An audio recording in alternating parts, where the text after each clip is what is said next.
जो लोग मानवतावादी हैं, अगर दूसरे समाज का किसी भी समाज का है वो भी आपके समर्थन में खड़ा है आज।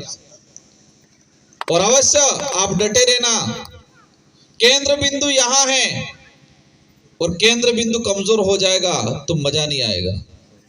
केंद्र बिंदु भले 2 जने रहे, बिकने वाले बिक जाए, लेकिन एक दिन उनकी पीढ़ी, आने वाली पीढ़ी उनको जूते मारेगी, देखना जो बिक रहे हैं। वो जितने सामाजिक संगठन के पदाधिकारी, उन सारे पदाधिकारियों से अनुरोध करूंगा, आप सबका संगठन होगा सर्वोपरि, कोई दिक्कत नहीं, लेकिन ये मुद्दा उन संगठनों से सबसे बड़ा सर्वोपरि। कोई किसी भी पार्टी से होगा, कोई दिक्कत नहीं, लेकिन पार्टी से महत्वपूर्ण ये मुद्दा है। यहाँ के पेड़, यहाँ के ऑक्सीजन, पार्टी देख के ऑक्सीजन नहीं देती है कि ये कांग्रेस का इसलिए इसको ऑक्सीजन नहीं मिले, होता है क्या? इसलिए लड़ाई हमारी सबकी है, आप सबको तरीके से लड़ना है और हम पूरी मदद करेंगे। और मैं आज इस कार्यक्रम के माध्यम से छत्तीसगढ़ के जो नेता है उन नेता को कहना चाहूंगा, और मैंने सुना पिछली बार कुछ लोग कह रहे ये कांग्रेस ने किया, कुछ लोग कह रहे बीजेपी ने किया, और मैं कहता हूं दोनों ने मिलकर ये काम किया। अभी भी वक्त है, ये 3-4 गांव वाले विरोध नहीं कर रहे, पूरा देश विरोध कर रहा है। और छत्तीसगढ़ के सारे नेताओं को कहना चाहूंगा मैं, अगर आपका जमीर जिंदा है, आप सच में राज्य प्रेमी हो, जनता के हितैषी हो, देश प्रेमी हो, तो इस आंदोलन में साथ दे। और एक बात मैंने आज ज्ञापन में मैंने पढ़ा कि हमारा देश लोकतांत्रिक है, हमारे यहाँ विधायिका होती है, और छत्तीसगढ़ की विधानसभा में प्रस्ताव लिया गया है कि इसमें कोई खनन अब नहीं होगा, और आज इसका भी अवहेलना, मतलब छत्तीसगढ़ की विधानसभा के अंदर जो प्रस्ताव लिया गया है उसका भी अवहेलना हो रही है। न्यायालय ने भी इसको लेके कोई फैसला सुनाया है।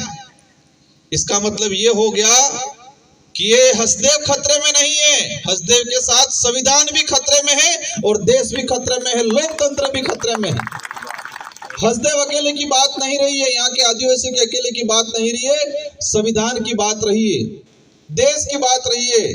और आप निश्चित रहना, हम राजस्थान से और हम दावे के साथ कहते हैं कि अगर छत्तीसगढ़ में आंदोलन होता है, छत्तीसगढ़ में आप लोग संघर्ष करते हो, उसके बराबर हम राजस्थान के लोग भी आपके समर्थन में खड़े रहेंगे। आप लोग संघर्ष करना है, और जो लोग फर्जी ग्राम सभा बना के, जो लोग इधर इधर कुछ लोभ लालच में आके चले गए हैं, इन लोगों का जमीर मर गया है। और आप लोग कह रहे हो पुलिस प्रशासन परेशान कर रहा है, पुलिस प्रशासन को लगाया इसलिए जाता है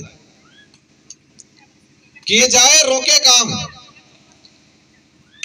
आज अंग्रेज चले गए, लेकिन अंग्रेजों के द्वारा जो नीतियां बनाई गई थी वो आज भी फॉलो हो रही है। हमारे बुजुर्ग लोग कहते थे कि आजादी के बाद जब छोटे बच्चे पूछते थे बड़े बुजुर्गों को कि आजादी मिली अब बढ़िया है, तो पहले क्या होता था, तो बड़े बुजुर्ग कहते थे पहले काला कानून होता था यूं। तो फिर हम बच्चे पूछते थे कि काला कानून क्या होता था, तो आजादी से पहले राजा जो कहता वही कानून होता। राजा सेनापति को कहता ये दिन नहीं रात है, तो सेनापति कहता यस सर ये दिन नहीं रात है। और सेनापति सेना को कहता कि ये दिन नहीं रात है, तो सेना जानते हुए भी कि ये दिन है रात नहीं है, फिर भी सेनापति ने कहा है इसलिए यही कहती कि यस सर ये दिन नहीं रात है। और वही आज हो रहा है, वो हसदेव में हो रहा है।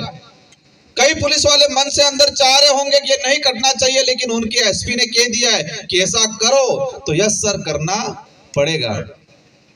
तो अंग्रेजी व्यवस्था में जो चल रहा था हुकुम वाला सिस्टम, ये दिन नहीं रात है, वही काला कानून आज चल रहा है।